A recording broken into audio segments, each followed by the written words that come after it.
Hello दोस्तों, आज हम फैंटम जेलिस और मैक्स की फाइट देखेंगे। उनमें से वो जीतेगा वो आई चेन से फाइट करेगा। मैक्स जीत पाएगा क्या नहीं, आज हम इस एपिसोड में देखेंगे। साथ ही बोलन गॉड ऑफ डेथ कैसे बना ये भी देखेंगे इस एपिसोड में। और मैक्स टॉप रैंक पर आ पाएगा क्या नहीं वो भी देखेंगे। और एंशियर एयर जोन में जा पाएगा ये भी देखेंगे। जैसा कि पिछले एपिसोड में हमने देखा था, मैक्स टावर लेवल क्लियर कर रहा था जहां उसके सामने इंसेक्ट क्वीन आई थी जिसे उसने अपनी स्पिरिचुअल पावर से हरा दिया था। जिसके बाद मास्टर जियोजियान ने जीनियस बैटल के प्राइस अनाउंस करे थे। साथ ही उन्होंने सबको बताया था कि जीनियस बैटल का फाइनल राउंड जल्द ही स्टार्ट हो जाएगा। दूसरी तरफ बवाता मैक्स को बताती है कि अगर उसे अर्थ वाली इंसेक्ट क्वीन को हराना है तो उसे कैसे भी करके जीनियस बैटल में टॉप करना होगा। इसके बाद जीनियस बैटल का फाइनल राउंड स्टार्ट हो जाता है जहां मैक्स का पहला राउंड फैंटम जेलिस के साथ था जिसकी स्पिरिचुअल पावर काफी ज्यादा थी। अब आगे तो इस एपिसोड की शुरुआत में हम देखते हैं मैक्स सोचता है कि इस राउंड में हम दोनों का लेवल सेम है, पर अभी भी मुझे इसके स्पिरिचुअल अटैक से डर लग रहा है। लेकिन मेरे पास स्पिरिचुअल डिफेंस वेपन है जिसकी वजह से मैं इतनी जल्दी तो नहीं हारूंगा। इधर फैंटम जेलिस सोच रहा था भले ही मैक्स के पास कुछ भी हो पर मेरे स्पिरिचुअल अटैक्स उस वेपन को बाईपास कर देंगे। तभी मैक्स फैंटम जेलिस पर अटैक करता है पर फैंटम जेलिस उसे इल्यूजन में फंसा देता है जहां मैक्स अर्थ पर उस इंसेक्ट क्लैन की नेक्स्ट को देखता है जो कि जाग गया था और सभी इंसेक्ट अर्थ पर तबाही मचा रहे थे। यहाँ तक कि वो इंसेक्ट उसकी फैमिली को भी मार देते हैं। ये देखकर मैक्स को बहुत ज्यादा गुस्सा आने लगता है। इधर फैंटम जेलिस बोलता है कि अब मैक्स को वही दिखेगा जिससे मैक्स सबसे ज्यादा डरता है और इसके कारण वो पागल हो जाएगा। इधर मैक्स की आंखें लाल हो गई थी और वह इंसेक्ट को एक एक कर मारने लगता है, लेकिन वह साथ ही ये भी जानता था कि ये एक इल्यूजन है, इसलिए वह अर्थ से दूर जाने की कोशिश करता है ताकि वह इल्यूजन से बाहर निकल सके। लेकिन वो इंसेक्ट उसे दूर जाने नहीं दे रहे थे। दूसरी तरफ जो कल्टीवेटर ये मैच देख रहे थे वो बोलते हैं कि लगता है कि फैंटम जेलिस ये मैच भी जीत जाएगा, ये तो बड़ा बोरिंग मैच निकला। तभी फैंटम जेलिस एक बड़ी सी ब्लेड बनाने लगता है ताकि वो मैक्स को खत्म कर सके।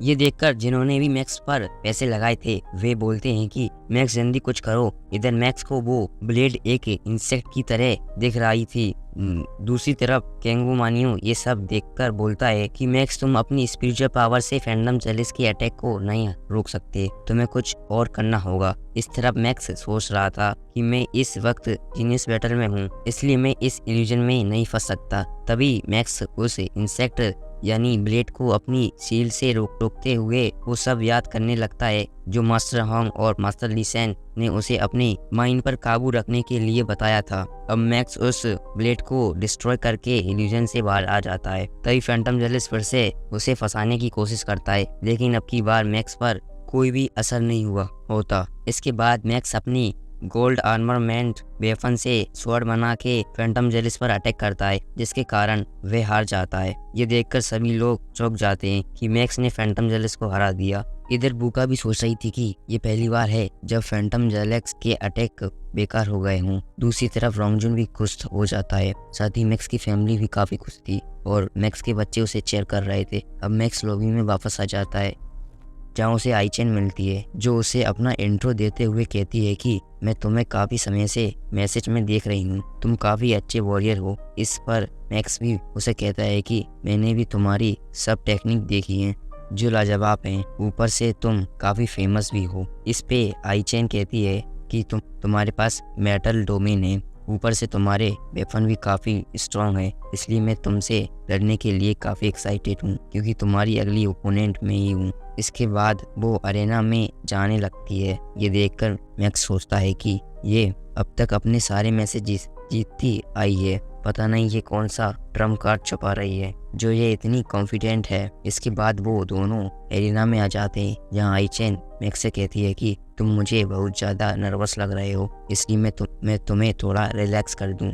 अब ये बोल के वो मैक्स को फ्लाइंग किस देती है। ये देखकर मैक्स का साला आई चेन को सपोर्ट करने लगता है, लेकिन जब एवा उसकी तरफ गुस्से में देखती है तो वो बहाने बनाने लगता है। अब मैच स्टार्ट हो जाता है जहाँ आई चेन मैक्स पर लगातार स्पीड में अटैक कर रही थी। ये देखकर मैक्स सोचता है कि क्या स्पीड और लाइट इसकी ताकत है, लेकिन उसकी ट्रेनिंग तो मैंने मास्टर होंग से ले ली थी इसलिए मैं उसमें नहीं हारूंगा। अब ये बोल के मैक्स आई चेन पर अटैक करता है, लेकिन अभी आई चेन अपने टाइम डोमेन से समय को रोक देती है जिसकी वजह से मैक्स हिल भी नहीं पाता। तभी वो मैक्स पर अटैक करती है लेकिन मैक्स सही समय पर बच जाता है। साथ ही वे अब समझ गया था कि आई चेन का ट्रम्प कार्ड डोमेन है। भले ये टाइम डोमेन कुछ ही समय के लिए मना सकती है, पर उसमें ये मेरे किसी भी अटैक से बच सकती है। इधर मास्टर होंग बोलते हैं कि आई चेन के पास तो दो डोमेन है। अब ऑडियंस भी आई चेन को चेयर करने लगती है क्योंकि वो बहुत सुंदर थी। तभी बवाता कहती है कि मेरे डाटा के अकॉर्डिंग मैक्स 99% पर ये मैच हार सकता है। इस तरफ मैक्स अपनी गॉडली आर्मरमैन की नीडल से लगातार आई चेन पर अटैक करे जा रहा था। साथ ही वो सोचता है कि आई चेन बार बार अपने टाइम डोमेन का इस्तेमाल नहीं कर सकती, इसलिए मुझे इस मौके का फायदा उठाना होगा। तभी मैक्स अपने कई सारे क्लोन्स बना के आई चेन पर अटैक करता है, लेकिन तभी आई चेन उन सब क्लोन को एक एक कर डिस्ट्रॉय कर देती है। ये देखकर मैक्स आई चेन पर अपनी गॉडली आर्मरमैन स्वॉर्ड से अटैक करता है, जिसे देखकर आई चेन समय को रोक देती है और कहती है कि भले ही तुम्हारे अटैक स्ट्रांग हो, पर तुम मुझसे नहीं जीत सकते। अब वो मैक्स को ख़त्म करने ही वाली थी, लेकिन तभी मैक्स उस पर स्पिरिचुअल अटैक करता है, जिससे आई चेन का डोमेन खत्म हो जाता है और इस मौके का फ़ायदा उठाकर मैक्स आई चेन को हरा देता है और जीनियस बैटल के टॉप 4 में पहुंच जाता है, जिसकी वजह से अब वो सेमीफाइनल में पार्टिसिपेट कर सकता है। ये देखकर मैक्स के सभी चाहने वाले खुश होकर उसे सपोर्ट करने लगते हैं।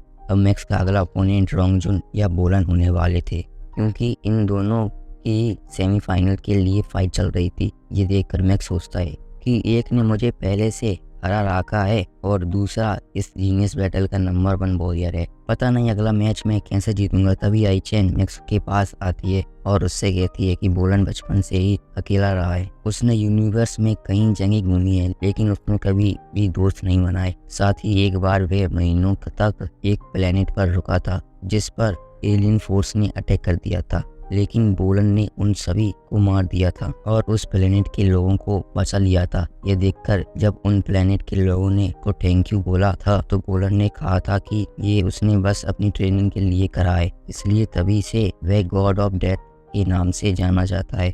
अब रोंगजुन और बोलन की फाइट स्टार्ट हो जाती है, जहाँ बोलन अपने कई सारे क्लोन्स बना लेता है और रोंगजुन अपनी नई स्वॉर्ड की मदद से लड़ने के लिए तैयार हो जाता है, पर बोलन रोंगजुन को एक ही अटैक से हरा देता है। ये देखकर बोलन के चाहने वाले ऑडियंस जोर जोर से उसे चेयर करने लगती है। इधर ये देखकर मैक्स सोचता है इसने तो रोंगजुन को एक ही स्लैश में हरा दिया, इसका मतलब अब बोलन मेरा अपोनेंट होगा। तभी बोलन लॉबी में आकर मैक्स के साइड से गुजरता है। तभी रोंगजुन भी वहाँ आ जाता है और मैक्स से कहता है कि बोलन बहुत ज़्यादा स्ट्रांग है, लेकिन इससे मेरी एक्साइटमेंट और ज़्यादा बढ़ गई है। पर अगला मैच तुम्हारा है, इसलिए मैं भी ये देखना चाहता हूँ कि जिसने मुझे बराबर की टक्कर दी थी वो बोलन को कैसे हराता है। इस पे मैक्स कहता है कि मैं अपनी पूरी कोशिश करूंगा। इधर सेमीफाइनल में दूसरा मैच वूका और लोंगयुन के बीच होना था, तो ये देखकर वूका सोचती है कि टावर कॉम्पिटिशन में लोंगयुन ने इतना अच्छा परफॉर्म नहीं करा था,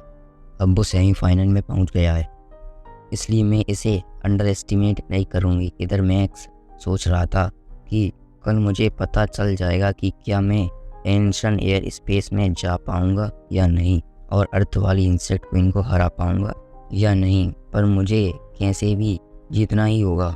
अगले दिन बोलन और मैक्स लॉबी में आ जाते हैं, जिन्हें देखकर सभी लोग बोलते हैं कि बोलन बहुत ज़्यादा ताकतवर है, मैक्स उसे नहीं हरा पाएगा। साथ ही मैक्स की फैमिली को भी उसकी चिंता हो रही थी। दूसरी तरफ कोशन वेदी रोते हुए बोलता है कि मुझे माफ़ कर देना मैक्स, आज मैं तुम पर पैसे नहीं लगा पाऊंगा, पर तुम चिंता मत करना, मैं बोलन पर भी पैसे नहीं लगाऊंगा क्योंकि मैं तुम्हें चेयर करना चाहता हूँ। अब इसी मैच की स्टार्टिंग के साथ ये एपिसोड नहीं खत्म होता है। अगले एपिसोड में हम बोलन और मैक्स की फाइट देखेंगे। तो